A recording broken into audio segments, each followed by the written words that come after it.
ሰበር መረጃ መላው ዓለም ባንድ ጀንበር ተናውጧል። ኢራን ባልተጠበቀ ፍጥነት በኳታር በባህሬንና በኤምሬትስ የሚገኙ ግዙፍ የአሜሪካ ጦር ሰፈሮችን በሚሳኤል ናዳ አመድ አድርጋለች። የእባቡን ራስ ቁረጥ የሚለው ሚስጥራዊ ትዕዛዝ በተግባር መተርጎም በጀመረበት በዚህ ሰዓት ዶናልድ ትራምፕ ከአውሮፓ አጋሮቻቸው ጋር የለየለት ጠብ ውስጥ ገብተዋል። ጀርመንና እንግሊዝ ይህ የእኛ ጦርነት አይደለም በሚል ትራምፕን ለብቻቸው አስቀርተዋቸዋል።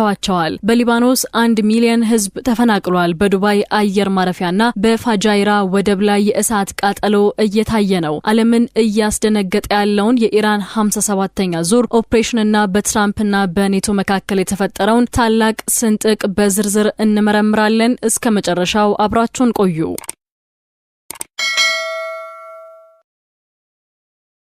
የመካከለኛው ምስራቅ ሰማይ በሚሳኤል ናዳ እየተቀደደ ነው። የኢራን እስላማዊ አብዮታዊ ዘበኛ ወይም IRGC ኦፕሬሽን እውነተኛ ቃል 4 በሚል የተሰየመውን መጠነ ሰፊ ጥቃት 57ኛውን ዙር በይፋ መክፈቱን አስታውቋል። ይህ ጥቃት በየካቲት ወር አሜሪካና እስራኤል በኢራን ላይ ለከፈቱት ጦርነት የተሰጠ እጅግ አስፈሪ አጸፋ መሆኑ ተነግሯል። የዛሬው ጥቃት ከቀደሙት የሚለየው በስሜታዊ ይዘቱ ነው። የኢራን የጦር አዛዦች እንደሚሉት ይህ ዙር ኦፕሬሽን የተሰየመው በረመዳን ጦርነት ወቅት በእናቱ እቅፍ ውስጥ ያለ ለተገደለውና ገና የ3 ቀን እድሜ ለነበረው ህፃን ሙጅተባ መታሰቢያነት ነው። ኢራን ይህንን ጥቃት የፈጸመችው ለዚህ ህፃንና በጦርነቱ ለተገደሉ በሺዎች የሚቆጠሩ ንጹሃን ዜጎች በቀል እንደሆነ በይፋ አውጃለች። በዚህ መጠነ ሰፊ ጥቃት ኢላማ የተደረጉት ደግሞ በአካባቢው የሚገኙ የአሜሪካ ግዙፍ የጦር ሰፈሮች ናቸው። በኳታር የሚገኘውና የአሜሪካ ማዕከላዊ እዝ ዋና መከታ የሆነው አልኡደይድ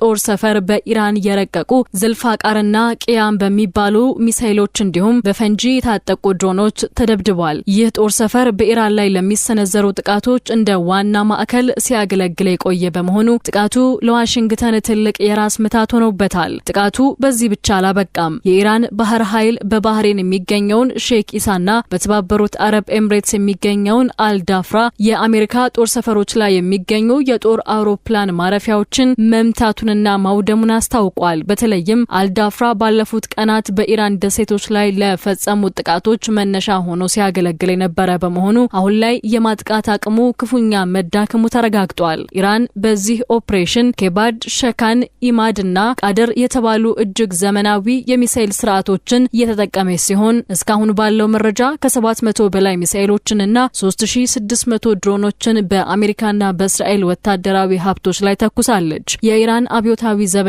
ባወጣው መግለጫ የአሜሪካ ኃይሎች ከአካባቢው ሙሉ በሙሉ ጠቅልለው እስካልወጡ ድረስ ጥቃቱ እንደማይቆምና የአካባቢው ህዝቦችም ከአሜሪካ ጦር ሰፈሮች እንዲርቁ የመጨረሻ ማስጠንቀቂያ ሰጥቷል። የመካከለኛው ምስራቅ ጦርነት ቀጠናዊነቱን አልፎ ዓለም አቀፍ የዲፕሎማሲ ፍጥጫን ወልዷል። ፕሬዝዳንት ዶናልድ ትራምፕ በኢራን የተዘጋውንና የዓለምን 20% ነዳጅ የሚያስተላልፈውን የሆርሙዝ ወሽመጥ በኃይል ለመክፈት የአውሮፓ አጋሮቻቸው የጦር መርከቦችን እንዲልኩ ጥሪ አቅርበው ነበር። ሆኖም ግን ዋሽንግተን ያልጠበቀችው የአውሮፓ ሀገራት ቀዝቃዛ ምላሽና ግልጽ እምቢተኝነት የኔቶን አንድነት ለከፍተኛ አደጋ አጋልጦታል። የአውሮፓውያኑ ቁጣና ጥንቃቄ የተመሰረተው አሜሪካና እስራኤል በኢራን ላይ የከፈቱት ጦርነት ግልጽ የሆነ ስትራቴጂካዊ ግብ የለውም በሚል እምነት ላይ ነው። በተለይም የጀርመኑ ቻንስለር ፍሬድሪክ ሜርዝ ይህ የእኛ ጦርነት አይደለም፣ እኛም አልጀመርነውም በሚል ሀገራቸው በማንኛውም ወታደራዊ ጣልቃ ገብነት ውስጥ እንደማትሳተፍ በይፋ አውጀዋል። የጀርመን መከላከያ ሚኒስቴር ቦሪስ ፒስቶሪየስ በበኩላቸው አሜሪካ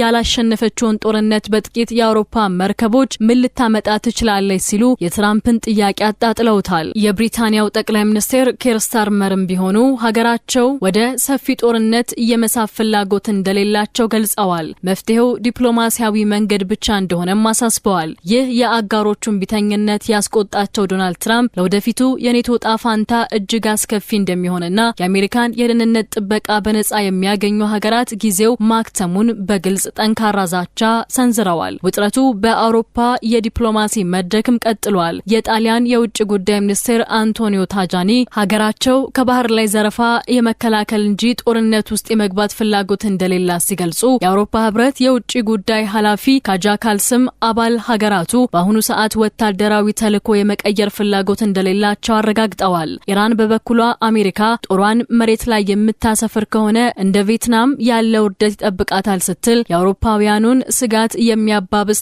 ማስጠንቀቂያ ሰጥታለች። ይህ በትራምፕና በአውሮፓ መካከል የተፈጠረው መከፋፈል ጦርነቱን ወደማይገመት አቅጣጫ እየመራው ይገኛል። ጦርነቱ ከኢራን የጦር ሰፈሮች አልፎ ወደ ከተሞችና ወደ ጎረቤት ሀገራት በከፍተኛ ፍጥነት እየተስፋፋ ይገኛል። እስራኤል በቴሄራን በሽራዝና በታብሪዝ የሚገኙ ስልታዊ መሰረተ ልማቶችን ኢላማ ያደረገ መጠነ ሰፊ የጥቃት ማዕበል መክፈቷን በይፋ አስታውቃለች። በዚህ ጥቃት በኢራን ምህራባድ አውሮፕላን ማረፊያ ይገኝ የነበረውና የኢራን ከፍተኛ መሪዎች የዲፕሎማሲያዊ ጉዞዎችና ለቅንጅት ስራዎች ይጠቀሙበት የነበረው አውሮፕላን መውደሙ ተነግሯል። የእስራኤል ወታደራዊ ባለስልጣን የኢራንን የአገዛዝ አቅም ሙሉ በሙሉ ለማዳከም ለቀጣዮቹ 3 ሳምንታት የሚዘልቅ ዝርዝር የጥቃት እቅድ እንዳላቸው በኩራት ተናግረዋል።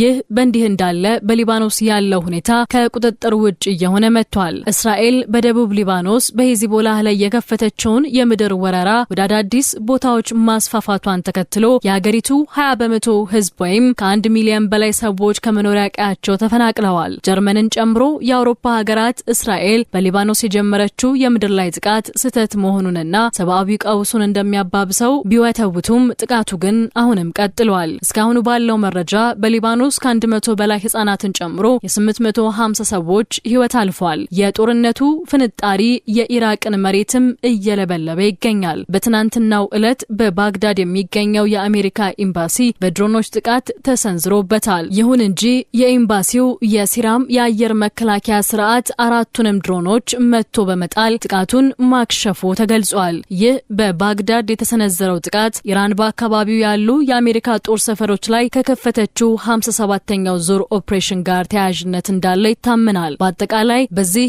ደም አፋሳሽ ጦርነት እስካሁን በኢራን 1300 በሊባኖስ 850 እና በእስራኤል 12 ሰዎች መሞታቸው ተረጋግጧል። አሜሪካም ባለፉት ሳምንት በኢራቅ በደረሰ የአውሮፕላን አደጋ የሞቱትን 6 ወታደሮቿን ጨምሮ በድምሩ የ13 ወታደሮቿን ህይወት ማጣቷን አምናለች። ጦርነቱ አሁንም የቀጠለ ሲሆን ኢራን ጠላቶቻችን ድጋሚ እንዳያስቡ አድርገን እንቀጣቸዋለን ስትል፣ እስራኤል ደግሞ ደካማ እስኪሆኑ ድረስ እንደበድባቸዋለን በማለት የለየለት ፍጥጫ ውስጥ ይገኛሉ። ጦርነቱ አሁን ወደ ኢኮኖሚው እምብርትና ወደ ዓለም አቀፍ የንግድ መስመር ዘልቆ ገብቷል። ቀደም ሲል በኢራንና በአሜሪካ መካከል ተወስኖ የነበረው ግጭት አሁን የተባበሩት አረብ ኤምሬትስን የንግድ ማዕከላት ማናወጥ ጀምሯል። በዓለም ላይ በቀን 1 ሚሊዮን በርሜል ነዳጅ በማስተላለፍ የምትታወቀው የፋጃይራ ወደብ በድሮን ጥቃት ምክንያት በደረሰባት ከባድ የእሳት አደጋ የነዳጅ ጭነት ስራዋን ለማቋረጥ ተገዳለች።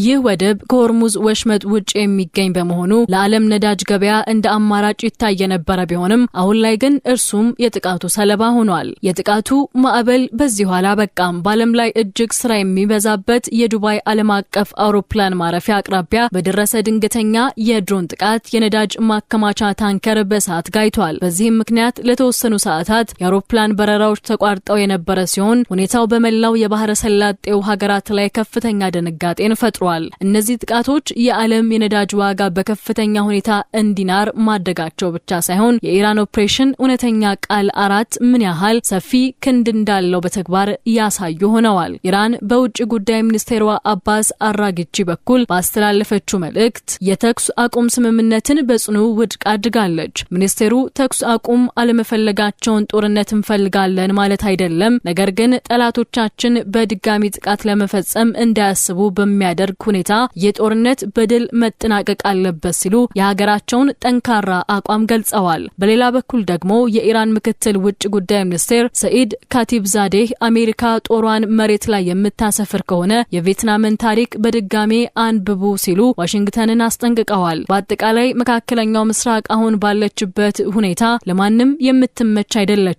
በአንድ በኩል አሜሪካና እስራኤል የኢራንን አገዛዝ ለመቀየር ቆርጠው ተነስተዋል። በሌላ በኩል ደግሞ ኢራን የአሜሪካ ጦር ሰፈሮችንና የንግድ መስመሮችን በማውደም የህልውና ትግሏን ቀጥላለች። አውሮፓውያን ደግሞ ይህ የትራምፕ ጦርነት ኪሳራው የከፋ ነው በሚል ራሳቸውን አግልለዋል። ዓለም አቀፉ ፖለቲካ በዚህ አስፈሪ አጣብቂኝ ውስጥ ባለበት ሰዓት ቀጣዩ እርምጃ ዓለምን ወደ ሰላም ወይስ ወደ ታላቁ ጥፋት ይወስዳታል የሚለው ጥያቄ የሁላችንም ስጋት ሆኖ ቀጥሏል። ዓለም አሁን ባለችበት ሁኔታ ለማንም የምትመች አይደለችም። ሌሎችም በአንድ በኩል አሜሪካና እስራኤል የኢራንን አገዛዝ ለመቀየር ቆርጠው ተነስተዋል። በሌላ በኩል ደግሞ ኢራን እንደ ቪየትናም ትዋረዳለች ስትል የመጨረሻ ማስጠንቀቂያዋን ሰጥታለች። የአውሮፓ እንቢተኝነትና የአሜሪካ ዛቻ ዓለምን ወዴት ይወስዳት ይሆን? እናንተስ በዚህ ጉዳይ ላይ ምን ትላላችሁ? ሐሳባችሁን በኮሜንት መስጫው ላይ አጋሩን። ለአስገራሚ እውነታዎች አዲስ ከሆናችሁ ሰብስክራይብ ማድረጋችሁን እንዳትረሱ።